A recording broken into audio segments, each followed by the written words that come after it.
Hi, I am Z-Ray Partner, a community-based activist. During this important time in history, it is vital that we all stand up and hold executive powers accountable for any and all discriminatory and exclusionary behavior. Currently in New Jersey, the rare disease community of color is being challenged. Ironically, a seasoned rare disease advocate of color is responsible for introducing and successfully pushing a bill into the New Jersey legislature that will establish a rare disease advisory council for the state of New Jersey. And now, this very bill has made it to Governor Phil Murphy's desk. BIONJ is written into the New Jersey Rare Disease Advisory Council legislation as having appointing power. A legislative power that is to be taken very seriously because if held by a biased, white supremacy upholding institution, has the potential to maintain the structures that reinforce institutional racism and ableism.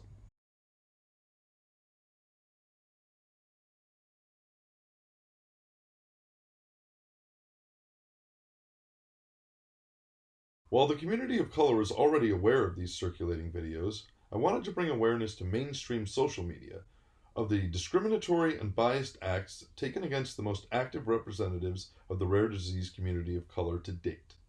Take a look at this video. Recently, I was scheduled to attend a diversity, equity, and inclusion conference hosted by BIONJ. I signed on early and was under the impression that BIONJ was interested in having meaningful discussions around DEI, given that the introduction was all about being conscious and holding people accountable. So I began to submit questions to the panelists, and I didn't receive one response. Then there was a presenter that was discussing implicit biases who made several extremely offensive comments. I was horrified, but I'm gonna let you decide for yourself.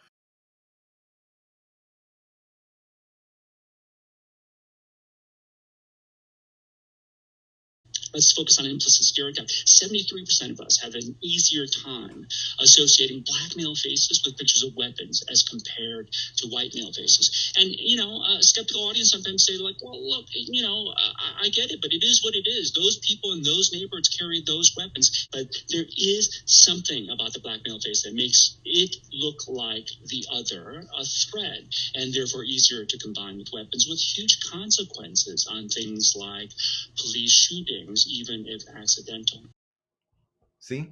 Nothing informative about how we have been conditioned to see black faces as more threatening. To my surprise, several comments surfaced stating how participants at this DEI event thought that this presentation was excellent. So I began to ask hard questions and express how offensive that this presentation was to a person of color. Rather than engage me in conversation, which was literally the opening message to the BIONJ conference, BIONJ chose to remove me from the DEI conference my company paid to have me attend without any notice or any reason. I called the BIONJ office and spoke with the secretary, who patched me over to someone who sent me to voicemail. I also emailed Debbie Hart, the CEO, and did not receive a message until 7 hours later that read, Mr. Crowley, if you check your bank account, you will find that the payment has been credited to your account. First of all, no confirmation of the refund from BIONJ still, and I have yet to receive any explanation as to why I was kicked from the conference. The extent to which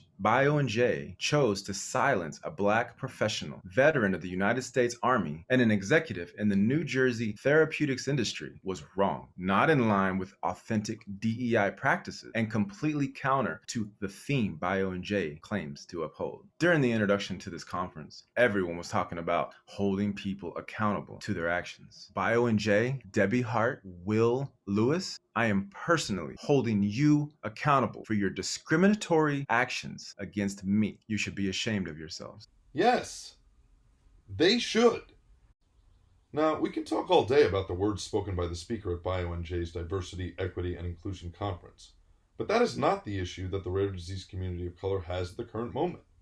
At the current moment, BIONJ, the pharmaceutical trade association that hosted this questionable event, discriminated against a black executive whose company paid to have him attend and participate. BIONJ chose to stop a very important discussion from taking place, and chose to create an environment where honest and open discussions between presenters and attendees are not welcome. How did they do this? They did this by consciously choosing to expel an inquisitive black male executive from their virtual conference, without any warning or reason. Okay, so how can I receive the actual content that was shared, that Mr. Crowley shared, so that I can understand what you... Mr. Crowley Mr. Crowley knows what he said in the meeting, and I, So I, as a CEO, sent my teammate to your conference, and what was shared with me is extremely, extremely concerning. And I've also worked with BIONJ. BIONJ is written into a bill that I introduced into New Jersey, and I'm extremely concerned now after learning from what was shared from Mr. Crowley what took place. So now I'm asking for you to share your justification, can you please provide me with what was shared so that I can put it all together and to either take action on my end or, at this point I need to understand the entire picture. First of all, Debbie Hart chose to sign on to the meeting with an attorney without providing any notice that she was bringing a lawyer. Either way, the intimidation tactic didn't work, because this seasoned rare disease activist has the truth on her side. Debbie then decides to accuse the black male executive, whose name is Mr. Crowley, of typing disrespectful and disparaging words during the conference. However, when asked for the specific words that were used, this is the response Debbie provides. Yeah, so the picture starts in mid-February when, we were getting abusive emails and harassing emails, and are getting abusive and harassing emails. So, there's a litany. From Mr. Crowley? From your organization, from Kennedy From G. Blaze Therapeutics. You were copied on. There are various organizations, involved here. Okay, so I am the CEO for Blaze Therapeutics. I don't have responsibility for what others may do to you. We're talking specifically about No, we're not. My company and your company. We're not. What are we talking about? We're talking about from mid-February when there was a pattern of harassment of our speakers, of our organization, of my chairman, of my colleagues who had nothing to do with the conference for the most part. And so, you were by who? You were copied on those original emails. Why are you not answering the question? It's a pattern. Kennedy G. And again, you were copied on the original emails. It goes way back, and you know exactly. We were scheduled to have a call that you wouldn't provide your availability for. I believe that's what took place. Okay. And then Kennedy requested that we no longer pursue that call, so it was I didn't see that. No one shared that. Well, you haven't received a few things. You didn't receive my first email to you trying to understand what took place. So that's at this point doesn't really mean that it didn't happen.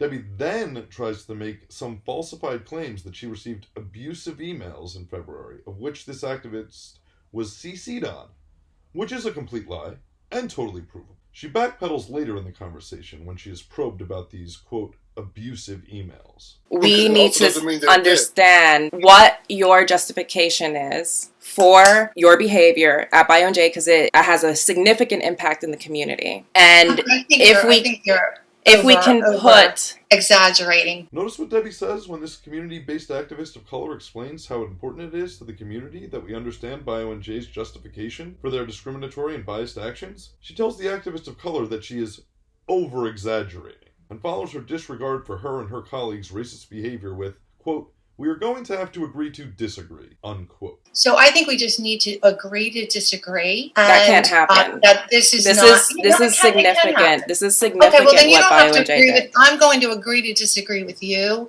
Debbie then proceeds to defend their actions by saying she believes that BIONJ was successful in delivering the conference in the spirit in which they wanted to deliver the conference. We're not going to get on the same page. It's very unfortunate, especially, in the spirit in which we intended to deliver this conference, and I believe that we did. After speaking in circles to avoid answering the question as to what exactly did Mr. Crowley say that was so disruptive to the event, her lawyer is then asked to give his opinion as to whether the request to know exactly what words made the BIONJ executive team kick Mr. Crowley out of their DI conference while he was attempting to engage a speaker on an extremely important topic of discussion. This is BIONJ's lawyer's response.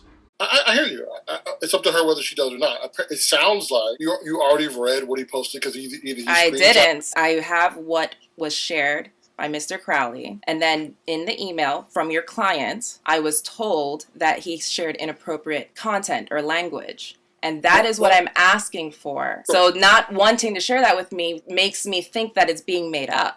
That it's actually not what took place. At the end of the day, all evidence points to the fact that BIONJ chose to fabricate a false narrative, accusing Mr. Crowley of inappropriate behavior, slandering Mr. Crowley's name, to justify their discriminatory actions. Debbie admits that Mr. Crowley never cursed. She proceeds to then give a glimpse into what Mr. Crowley actually said. Take a listen. I didn't say he didn't curse. He didn't do anything like that. It was just abusive, harassing to the speaker or to the audience or the Black people in the room hearing this. We're trying to. But hearing what? What was actually said? I don't know what he was referring to. Are they hearing this?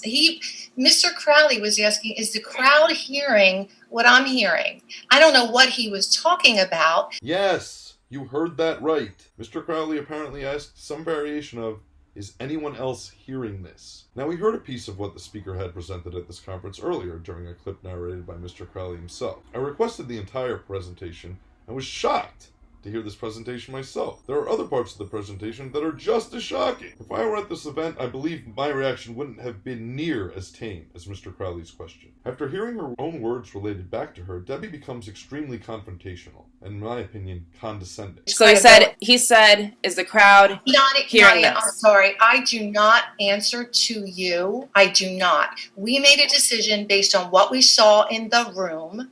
And, I stick by my decision, and I would do it again in a heartbeat if it meant that. Debbie, I never said you answered to me.